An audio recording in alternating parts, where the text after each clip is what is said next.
Welcome to the Thorn City Syndicate Spotlight Show. I'm your host, Thorn City Podcast Guy. In this episode, my guy, Seeznin, Sam Thompson, community leader and founder of Next Level Sports Entertainment. He shares his journey building impactful initiatives that uplift communities and support youth development. From his work with the Base 5-5 Foundation to mentoring the next generation of athletes, he opens up about his experiences moving around, navigating highs and lows, and always coming back to his mission of giving back. Whether you're passionate about sports, community leadership, or simply want to hear a story about someone with purpose, Sam's story is the one you don't want to miss. This is more than just a podcast. It's an opportunity to get insights, get inspired, and join the conversation today. Thorn City Podcast Guy, let's go. Yeah, man, we back at it. So this is really, I decided I'm into season 3 now. So I actually stopped one short on my last season of what I was going to do because I needed a break. Man, it's a lot of work. I know, man. You were the hardest working man in podcasts, brother. The hardest working, man. It's work, but it's paying off, man. No, it's dope. Yeah, no, it's definitely paying off. You can definitely start feeling the shift. You know what they always say: if you build it, they will come. Come on, feel the dreams, man. They coming, and so yes, indeed. I'm loving it, man.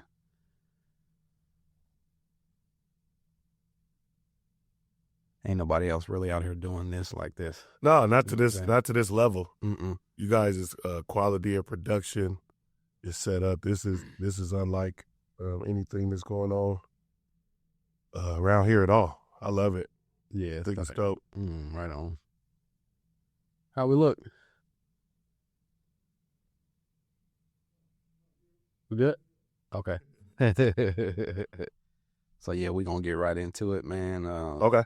Get you in and out of here, brother. So appreciate you coming through. I appreciate you having me, man. About time. Man, about time. Dude, I gotta be making season 3. Golly. Hey, it's right on time. It's right on time. Right on time. Timing is always right. Timing is everything.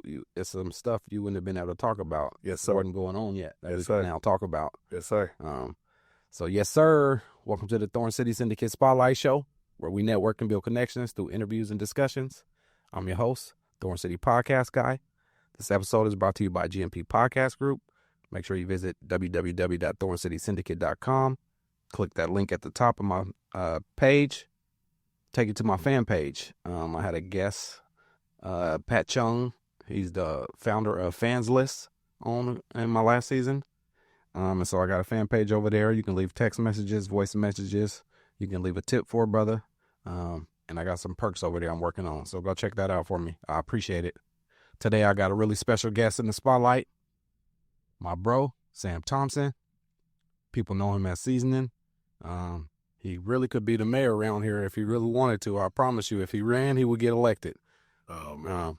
But I don't think he got it in him. Heck no. Heck no. I see the worst commercials on TV are those political commercials. They be talking bad. They'll pull up all kind of SOP.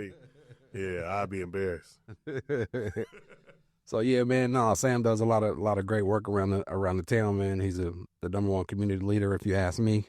An activist out here fighting for our children and just for the community as a whole. So if don't nobody else tell you, I appreciate you, brother. Man, I appreciate that, man. It means a lot, family. Yes, sir, man.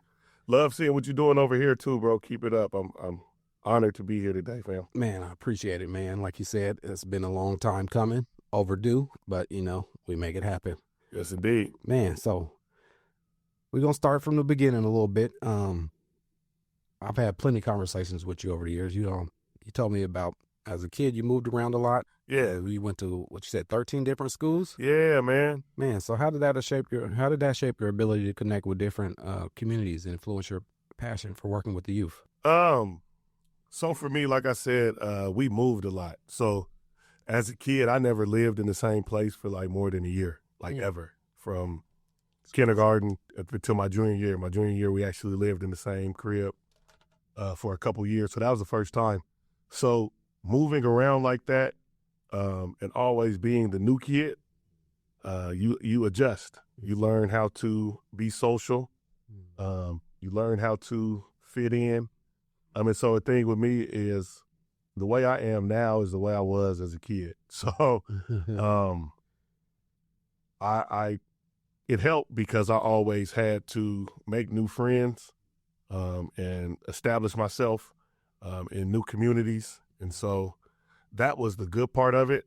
The bad part of it was, just never having no stability. Like, I got friends that can go, to their mom's house or, where they live their whole life and still have their same bedroom. And, That's the kids and the grandkids all came up in the same space. Or, people start talking about school, and you went to an elementary school the whole time. I went, to a bunch of different schools. So I started school out in Idaho.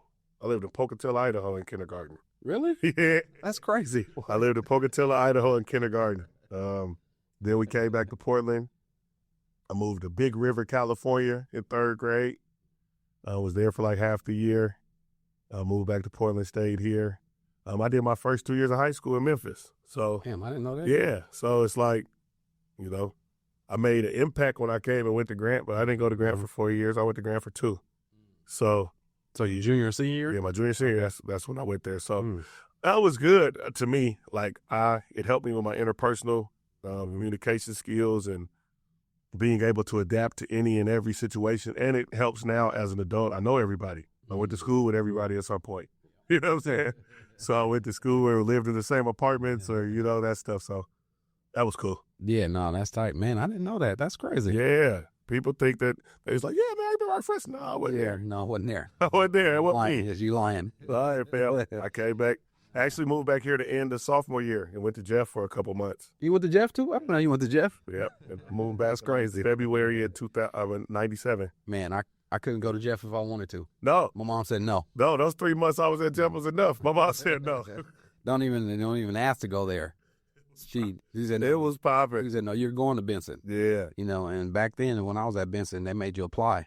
Yeah, you had to write a letter or something. Yeah, so I said, you want me to go to Benson? You got to write my letter. So she wrote my letter, man. I ended up going to Benson. But no, that was good for me, man. I had to get away from my childhood friends I grew up with. Come on, man. They went left and I went right. Man, ain't that a blessing, man? And it is. I didn't understand it at the time. No. But I totally understand it now.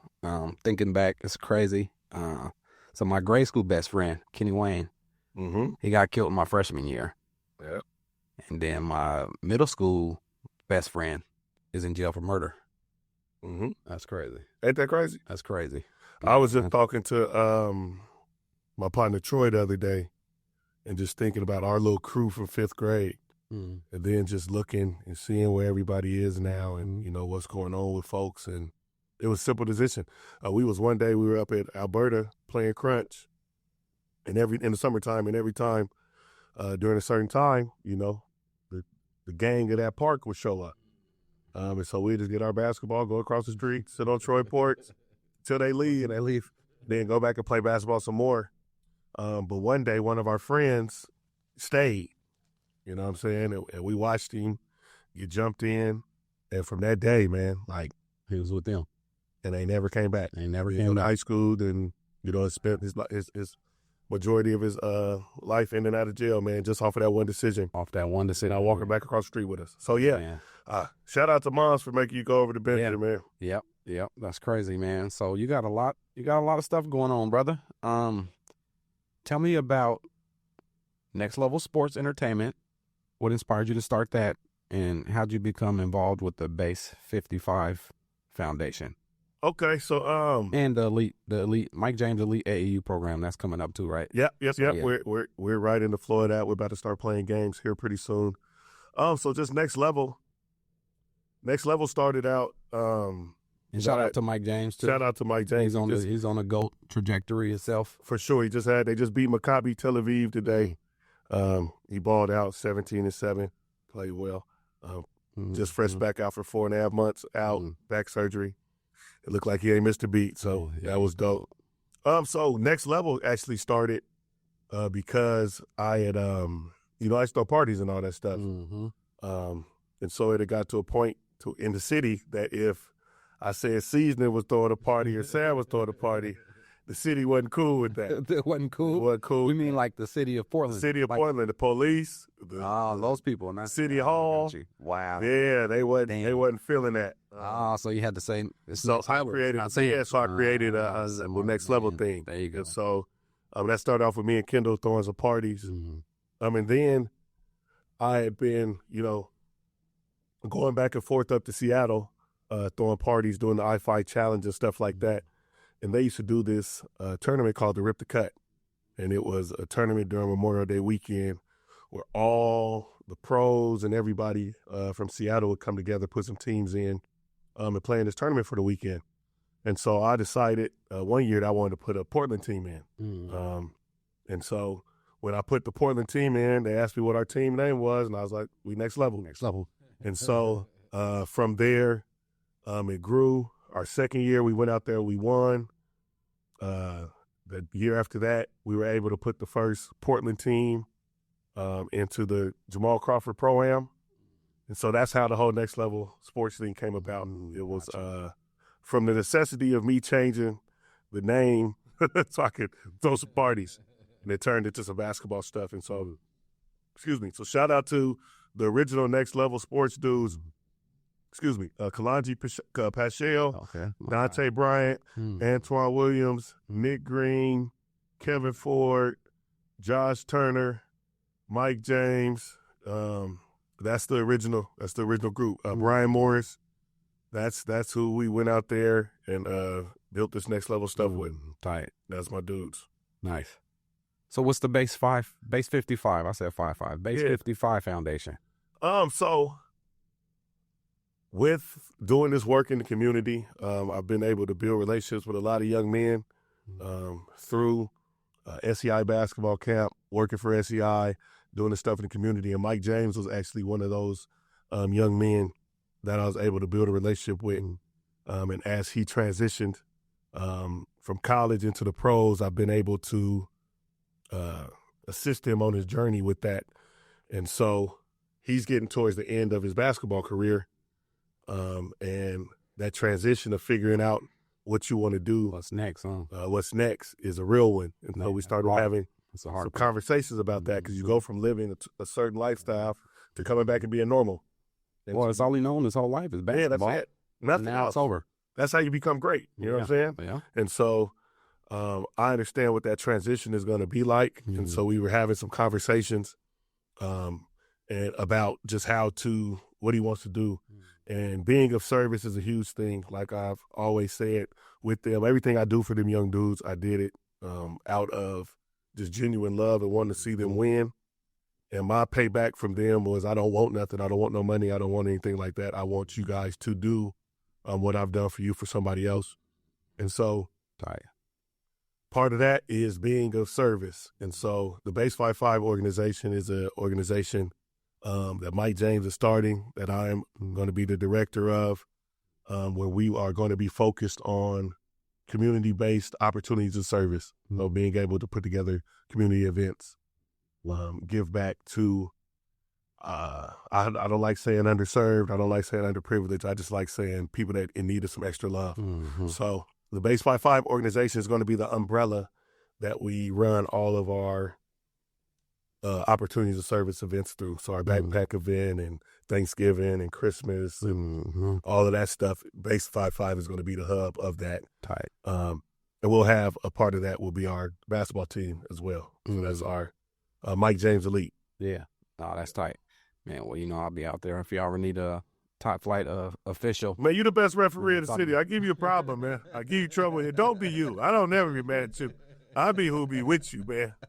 It's the extras that I can't get jiggy with. It's tough out here for a ref, man. I can't lie to you. No, I would never do it.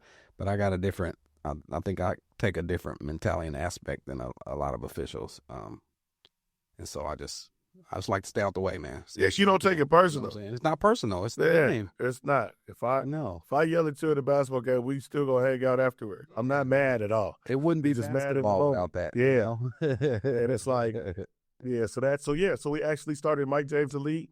It's a 14 and under AAU team, boys. We're going to be playing on the Adidas circuit this year. And so we got Mike Lee as our head coach, which is amazing. Once we were able, me and Mike James have sat down for a while and started talking about it and how we wanted to do it.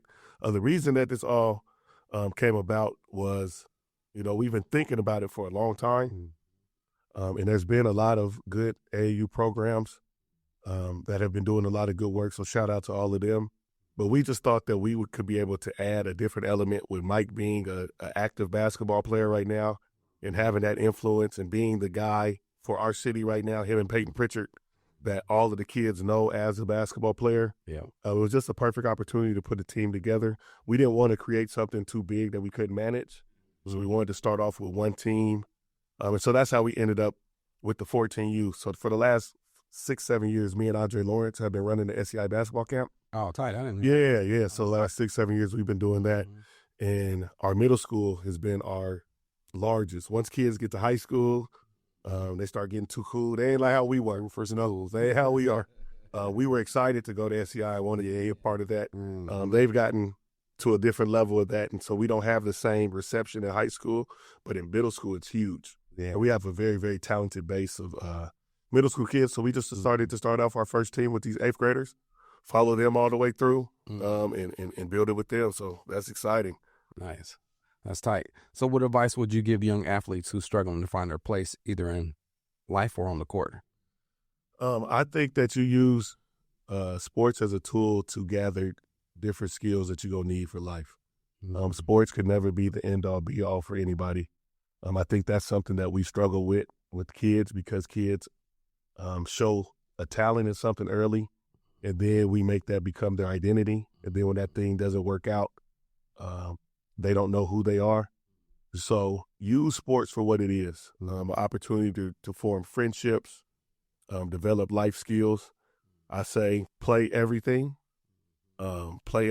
stay busy. Whatever season is in, you should be playing that, whether you like it or not, if you're good at it or if you're not, just because all of those different sports give you some things that you're going to need for that sport that you focus on. So say if you're a basketball player, playing baseball is going to help with your hand-eye coordination. Playing football is going to help with your toughness. Playing soccer is going to help with your footwork. Running track is going to help with your speed and endurance and, all of that stuff. So I think that letting kids play everything and then specializing those things later would be dope. And just remember, it's a game, man. Yeah. It's a game. It's a game. You're going to spend more time not playing that game than you will playing it. And, LeBron James is an anomaly. He's been playing basketball in the NBA for more than half his life. Man. But when he's done, God willing, he's going to spend more time not being a basketball player than he did as a basketball player. So don't take it that serious. Man, that's crazy. His son is there now, too. Insane. And I think when I seen that picture, that was the dopest thing I've ever dopest seen, man. I ever know how anybody would try to hate on that, discount that, hate that. That's what you do it for. That's what you do. That's what you, as a parent, as a father, as a man in your family, you want to create legacies so your children's children can benefit off of the things that you do. That's it. That's my big thing as a father. I put it on Facebook the other day. I said, Jed applied for SEI, he better get in. You know what I'm saying? He better. That's my kid. Man, for real. So, but that's what you parent for. You build yours. That's what you parent, and that's why you build your legacy and build your character and reputation so your kids can benefit from it. Man, and he's done that at a higher level than anybody I've seen. Yeah, that was super dope when I seen that, man. That was tight. Man, so we're going to take our first break here, get a message from our sponsor, GMP Podcast Group. When we come back, discuss your role in community engagement and event planning. For sure. Discover GMP Podcast Group Studios, located at 2406 East Burnside Street in Portland, Oregon, offering a range of podcasting packages to suit your needs, starting at just $49 per hour for your basic setup, featuring a Rodecaster Pro audio console and SM7B microphones, as well as options complete with camera operator and audio engineer expertise. Elevate your podcasting with multi-camera recording, plus we capture behind-the-scenes shots within the studio. Visit us at www.gmpodcastgroup.com and let GMP Podcast Studios be where your podcasting journey begins. Cause this syndicate lyricist exists. Don't blink one eye, baby. You just might miss. History in the making from the making of this. Third, I guess it's welcome back to these words. So I'ma come well like welcome back words for sure. Yes, sir. Welcome back to the Spotlight Show. I'm your host, Thorn City Podcast Guy. Got my guy Sam in the building. Man, I appreciate you coming through, man. Thank you for having me, family. Thank you for having me. Yeah, so it's the Spotlight Show. It's all about the power of networking and forming strategic alliances.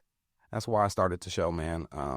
You know me, I've always been quiet and behind the scenes, so it was like pulling teeth to get myself out here in front of the camera and behind the mic. But I'm glad I did it. And I don't know if a lot of people don't know how I got here.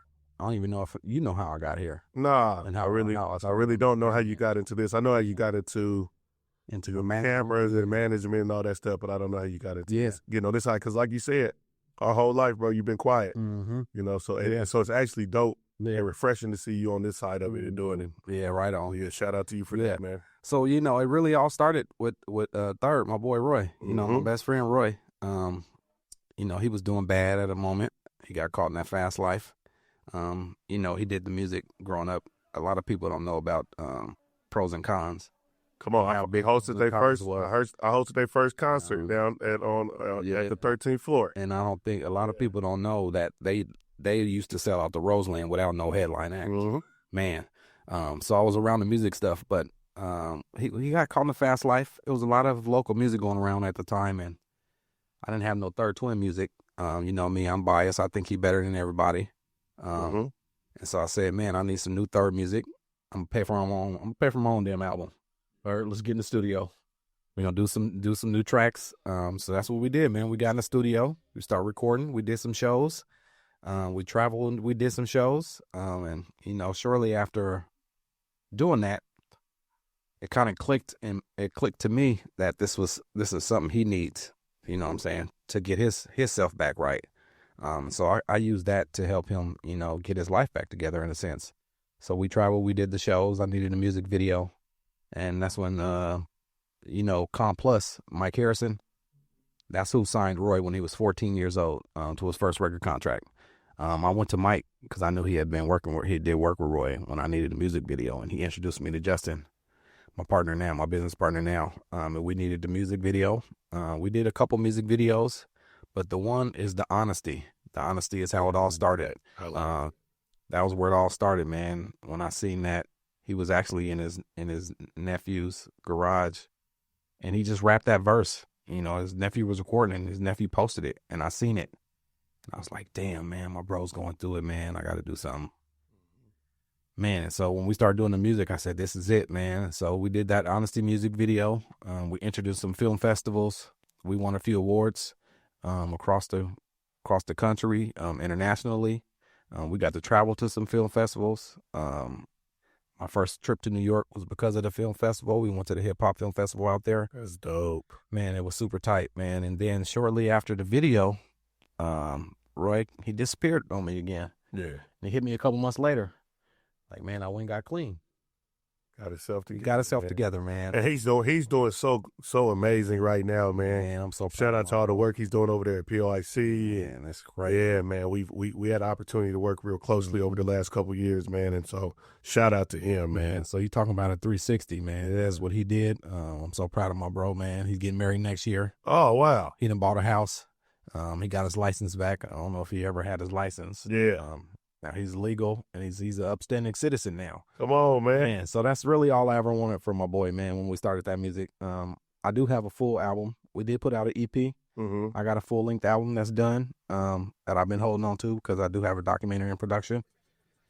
So I was filming everything along the journey. Yeah. So we're doing a documentary, man. It's gonna be tough. That's dope, man. It's gonna be super dope. And so all of that started to get you to here. So that's what got me here. Yep. Yeah. So when the COVID hit, the music stopped. Heck yeah, everything stopped. And my guy Justin hit me, man.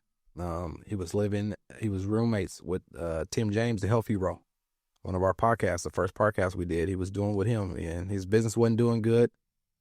And so they decided to start him a podcast.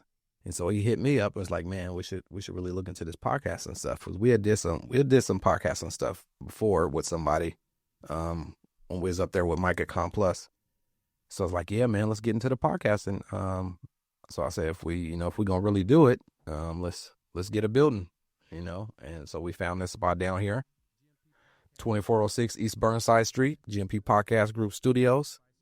We're really doing it big over here. We got some big things in the works. It's really starting to pay off, and it's no better feeling than when you put your all blood, sweat, and tears, money, And start seeing it work. and you start seeing it work, man. Yeah. And you don't give up too soon. That's what a lot of people do. This entrepreneurial journey is not for everybody. You got to push through a lot of stuff, man. It's tough. It's tough. I don't think they know. But yeah, so man, after a couple years of helping other people start podcasting, I was sitting back in my office back there, man. I'm like, man, how do I help our business? My business, mine's is Thorn City Syndicate Management. Mm-hmm. He has Gaddis Motion Productions. We came together to start the GMP Podcast Group Studios. So I'm saying, how do I help the businesses? I'm saying, man, well, you're telling everybody else that has a business they need to start a podcast.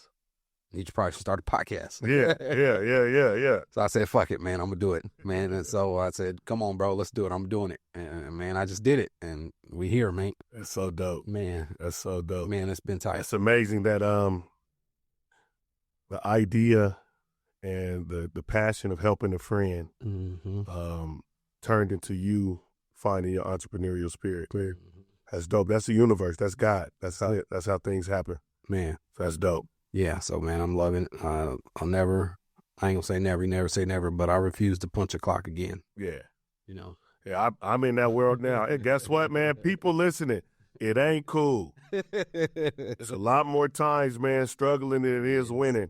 But you appreciate the win so much more. Yeah. Because you have to do it. I've gotten to that place, man. I've moved into working for myself and doing contracting work and consulting for work. And yeah, if it's not on my terms, fam, I really, at this point, man, listen, I got more yesterdays than tomorrows, fam. You know what I'm saying? So I want to enjoy. Yeah. I want to enjoy this and do it on my terms. So shout out to you for that, man. Yeah. It's inspiring. I want you to know that. Man, I appreciate it. I want you to know that people see what you're doing and it makes you want to do it yourself and know that it's possible. It's possible, man. So you got your start. I'm going to take it back a little bit. Freddie Jones. Oh, man. He built Barlow. Yes, indeed. One of the greatest. One of the great. That don't get talked about enough, man. Freddie was unreal. Pacers, slam dunk champion. Yes, indeed. My guy, B. Brooks, I remember seeing him on TV throwing the alley-oop out the stands. Oh, man. What's tight? Hey, the night before. Was you here? Yeah. Okay. 100%. The night before, we were at the hotel.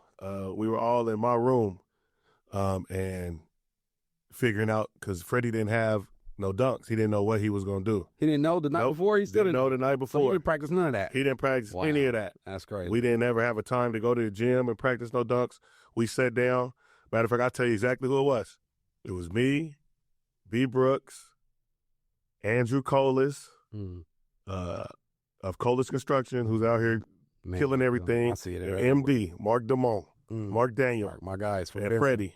Yep, we were all in the room and came up with it. And, B. Brooks, of course, being B. Brooks, inserted himself in it, man. Was like, bro. So that's how all that came about, man. That's crazy. And he went on to win the NBA Slam Dunk Championship. 2004. That's crazy. I'll never forget. L.A. Man.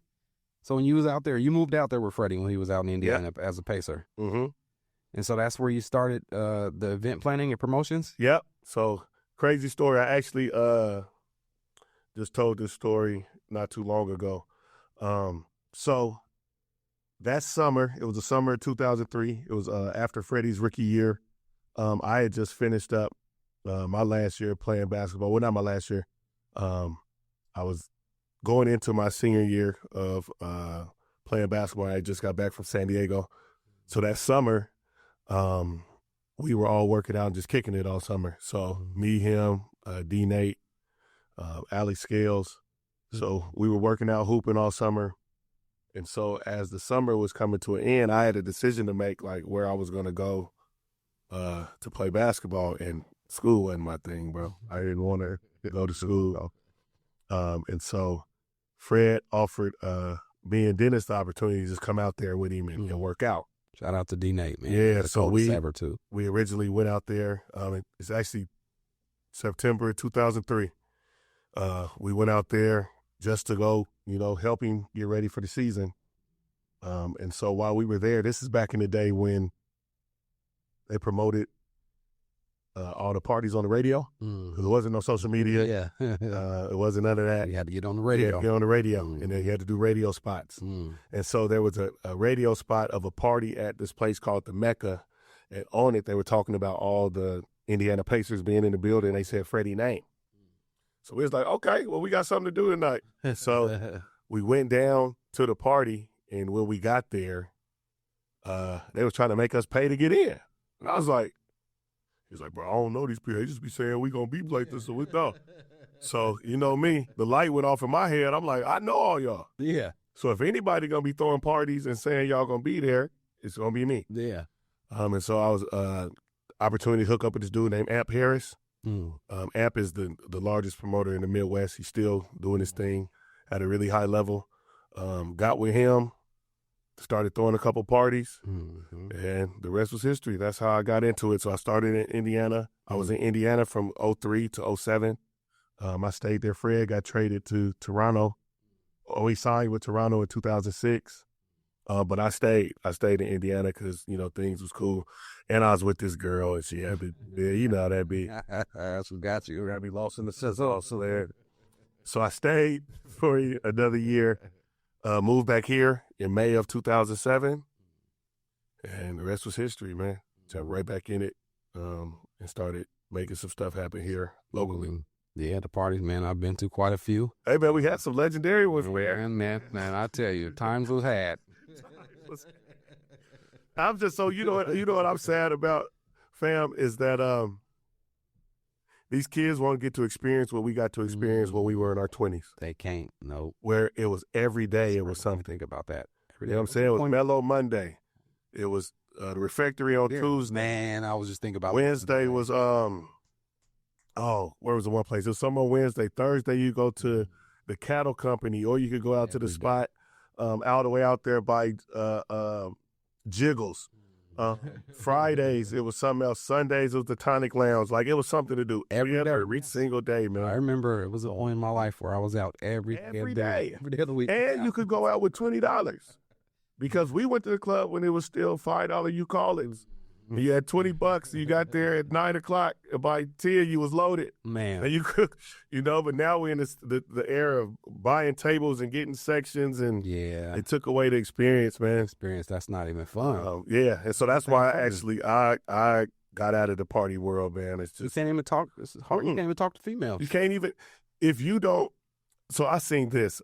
So in Las Vegas now, if you don't spend $8,000, you can't meet a woman. Back in the day, we were able to go to the bar and get you a little adios and talk and dance. And you know what I'm saying? All that stuff is done. So I'm gone. Yeah. But, it's the new era. Yeah. But, man, it was fun, man. Yeah, it was. And we put together some legendary stuff. Yeah, I can attest.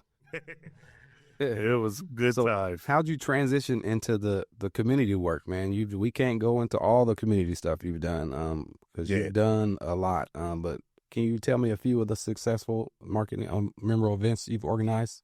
Yeah, how it started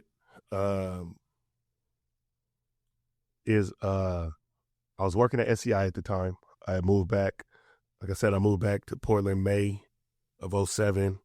I reached out to Mr. Forrest and let him know I was back in town. So he had me work at SEI basketball camp in June.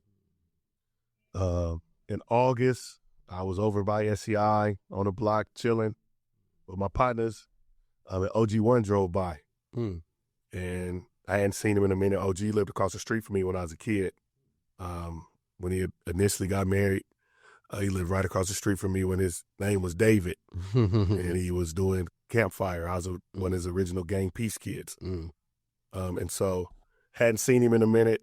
We had started talking, and he had told me that SEI was hiring some work, so to be a coordinator. So I applied, ended up getting the job. And so that started me, just really being locked in with the community. And I just saw stuff that used to happen when we were kids that wasn't happening no more. And I'm not somebody to, if I see something ain't being done, I'm not gonna ask nobody else to do it. So that's how I started doing the next level weekends and the backpack giveaways and the coat drives and the Santa Claus and all of that stuff. It came from Tam Hickok at SEI always says you see a need, feel a need. And so I seen a need for some stuff that was happening when we were kids that wasn't happening any longer. And instead of waiting on somebody to do it, I decided to step in and do it. So, man, the most memorable stuff, for sure, our next level weekends we should do when we would have softball games and all that stuff. Our backpack drive is huge. But my favorite is the fun day with Santa, Black Santa.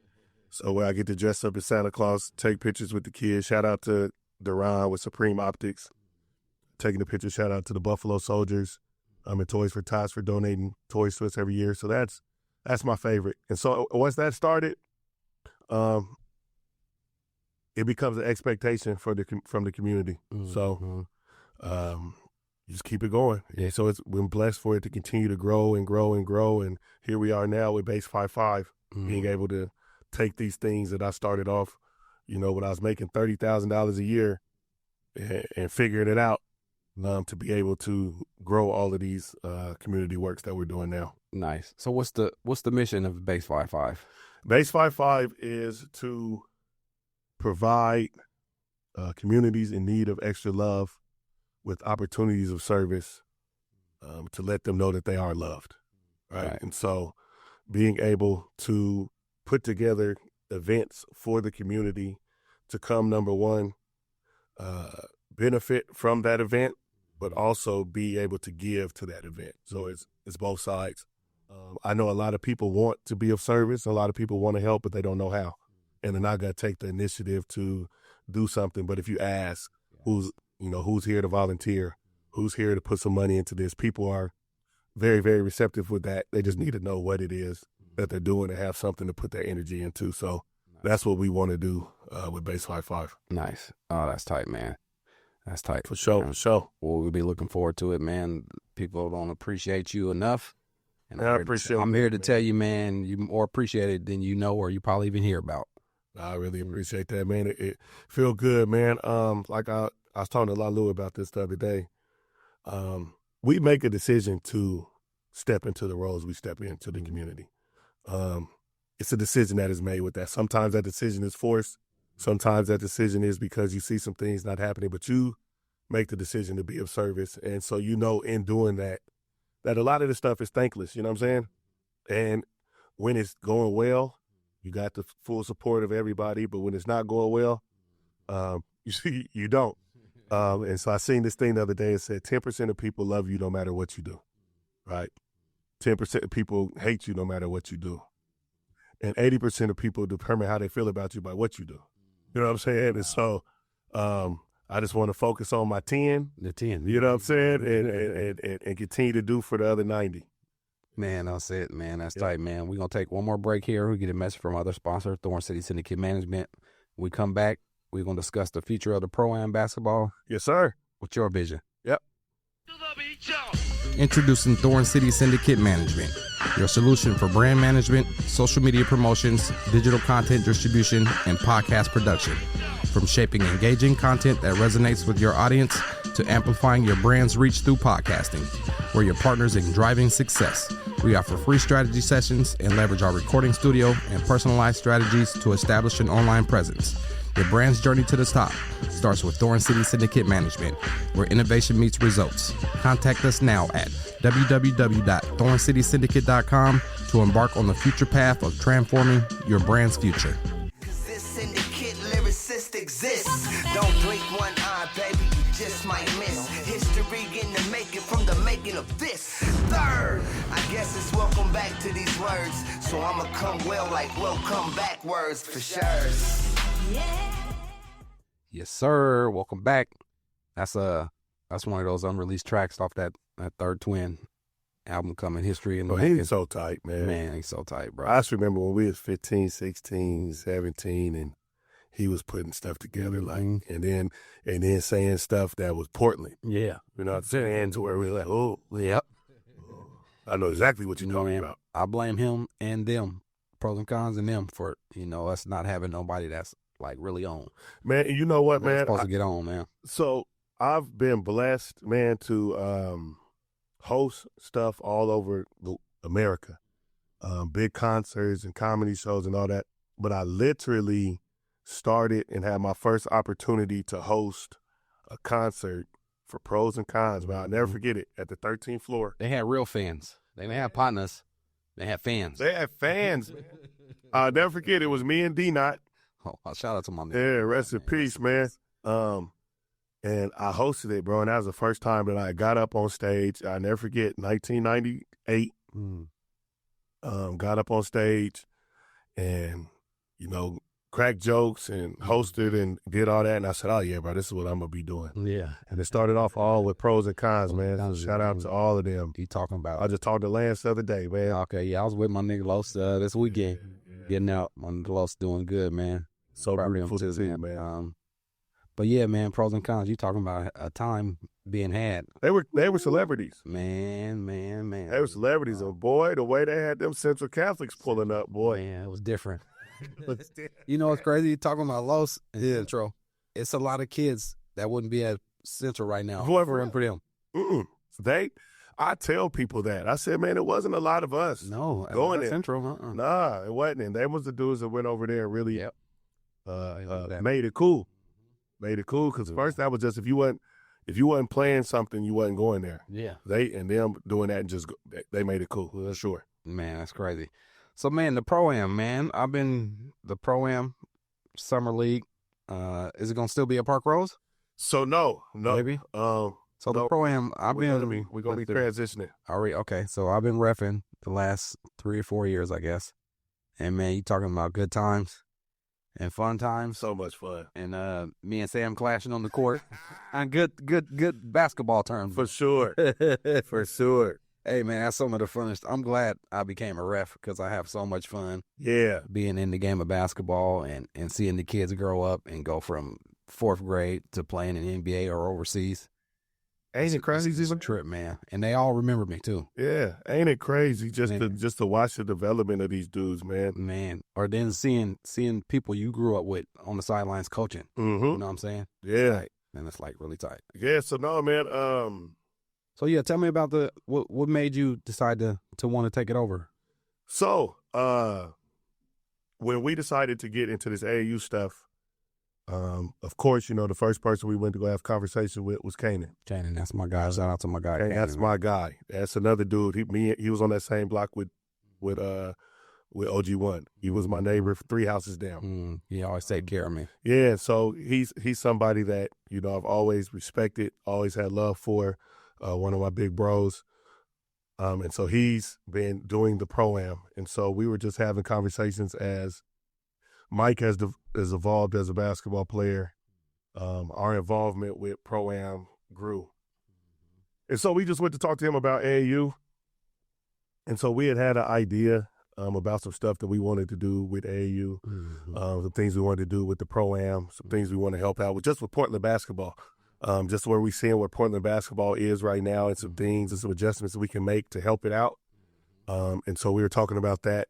And, he was like, man.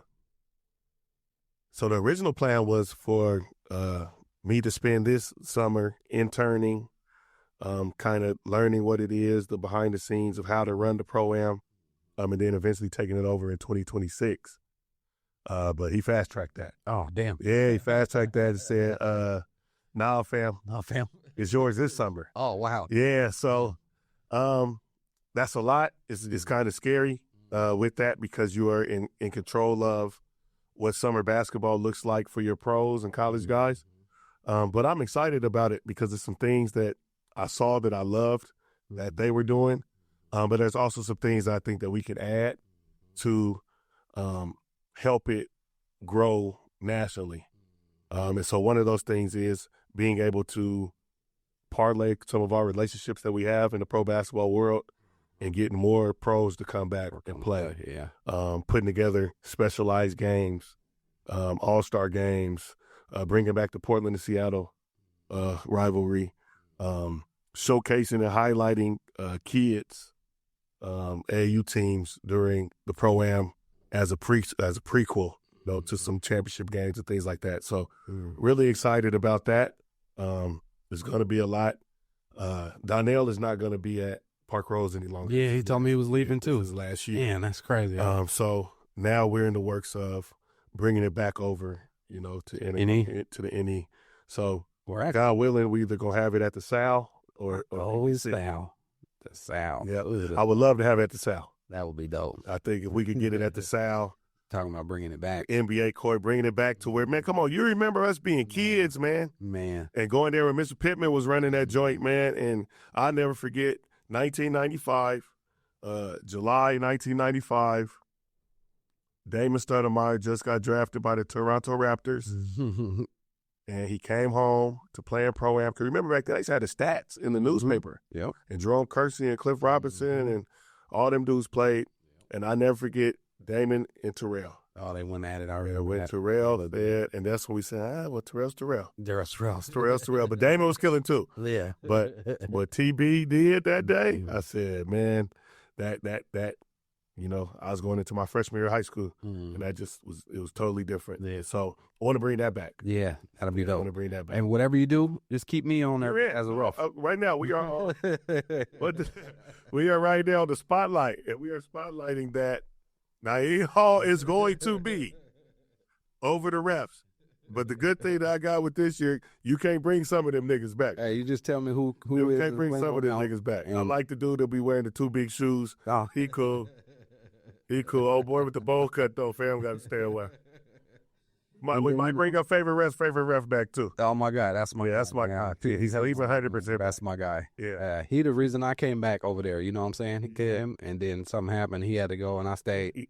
He happened. He happened. That's my little bro. So I know how that goes. Yeah. But no, that's tight, man. The Pro-Am is really special. It's crazy. A lot of the officials and the high school officials say, man, how can I get some games over there at the Pro-Am? Man, we can figure it out. Because I just want to, I don't know. We kind of in the talks to talk about it. I just want to make sure we put the best basketball out there. Yeah. And we still have Pro-Am where it's a lot of guys that are here that don't play. Yeah. So I want to figure out how to get them playing, how to get them on some teams, get the Blazers involved. Oh, yeah. Yeah. And so it's going to be popping. I guarantee that. Man. We can talk about how we want to do it the refs, but we definitely should do 3 refs. Yes. We should definitely do 3. We're going to do 3 refs. We're going to have NBA rules. Okay. Because we don't never know, man. We be hybrid in the rules. We're hybrid. Maybe But that's why I want to have it at the Sal, because then we'll have an NBA court and we can treat it, as an NBA. And with pros, doing that on a high school court is difficult. I mean, it would even be better if we have it at PCC, because that's a bigger court as well. Yeah, so man, we're working on it. Yeah, no, that's tight, man. That's dope. I've been having so much fun up there. It's crazy. It's fun and frustrating. For sure. It's only frustrating for a split seconds when motherfuckers on your head, crying. Grown ass man crying. You bet. Making calls that people do not agree with. I'm gonna cuss out everybody in the gym. And they'll be laughing in 2 seconds. They're gonna laugh as soon as it's over. If it wasn't that bad, I really wasn't that bad. Oh man, this is tight, man. I sure appreciate y'all. I'm appreciate it, man. It's long overdue, man. How can the listeners connect with you and stay up to date on what you got going on? Oh man, definitely follow me on the socials. It's Seeznin. Seeznin on Instagram. SEEZNIN. Seeznin. Twitter. @Seeznin 503 SEEZNIN 503. I got a Facebook, but I'm about to get back off of that. That mess is so frustrating, man. So many weirdos on there. But yeah, that's how they can reach out, man. Tap in on the tap in. Be on the lookout for Base 55. Our first major event will be Wednesday, November 27th, the day before Thanksgiving. Okay. It's gonna be called Thankful. Nice. It is a catered Thanksgiving dinner for families in need of some extra love for that. Yep. So shout out to Norman Jean's Cuisine, who is going to be doing the catering. We're going to have it at the Coldwood Golf Course. Okay. It's going to be really, really dope. give some families opportunity to be catered to that day and just really enjoy themselves, eat good, get some stuff on the other end of that. And also be on the lookout, follow Mike James Elite on Instagram. That is our middle school basketball team. They are going to be amazing. Shout out to my team, Mike Lee, head coach, Mike James for helping make it happen. Shout out to Adidas for helping us out. But my guys on the squad, we got Abe, Jordan, Kendall, Big Baby, Ryder, Cadence, Garrett, Marquise, Jamel, Landon, Judd, and Idris. We call them the 12. They the 12. So y'all be on the lookout for the 12. Hey, man, we here. Next level. That's tight. It's a beautiful thing. Man, I'll be looking for them to come to high school. I love high school stuff too, man. Oh, yeah, shout out to Fuzzy, man. Ooh, Fuzzy. Shout out to Fuzzy. Shout out to the Pastel Boys. Shout out to Young Kingston. Yeah, we out here. We out here. Shout out to, hey, and man, I tell everybody this right now. Keon Gates. That's it. That's all I'm going to say. Yes, indeed. I'm going to be looking for him. I always like to see him grow. It's tight being a ref now and actually been doing it for so long, actually getting to move up and do some big games. I can say that I'm one of the top officials in high school You're the basketball. Best. It's no doubt about it. Oh, you're the best. You're the best. And when I got to do that Les Schwab championship game, mm-hmm. It was one for the ages when Jackson beat the number 1 team in the nation. Yes, indeed. Yeah, that was it. That was it for me. That's almost better than state championship game. Yeah. Because of the national. All eyes on you. Yeah, you know what I'm saying. So yeah, no, that was dope, man. And I appreciate you coming through again, man. Yeah, it's always, I always like to tell people, it's always cool to get people in here you grew up with, and you've seen each other's journey. Yes, sir. Where you came from to where you've been trying to get to and to where you at, man. And so it's been fun. I appreciate you, brother. Appreciate you too, family. Man, I encourage listeners to explore their passions, embrace innovation, and pursue entrepreneurship in their own unique ways. Thanks for joining us. Explore the power of networking and find inspiration by following me at Thorn City Podcast Guy. Make sure you hit that like, share, and subscribe button. Be the first to know about new releases, bonus episodes, and exciting updates. Stay tuned for upcoming episodes of the Thorn City Syndicate Spotlight Show as we continue to highlight individuals, businesses, brands, and podcasters. Don't forget to subscribe to the Thorn City Podcast Guy YouTube channel. Follow at Thorn City Syndicate, the management team, at GMP Podcast Group, the production company. And while you're at it, drop by www.thorncitysyndicate.com. Schedule a free strategy session. Thorn City Podcast Guy. Holla at your boy. All righty. Appreciate you, family. Much love. Much love. Yes, sir. Yes, indeed. What man? What power? Hoodoo. I appreciate y'all tuning in to another episode of the Thorn City Syndicate Spotlight Show, where we network and build connections, interviews, and discussions. Until next time, I like your boy, Thorn City Podcast Guy. I'm out. You remind me of a man.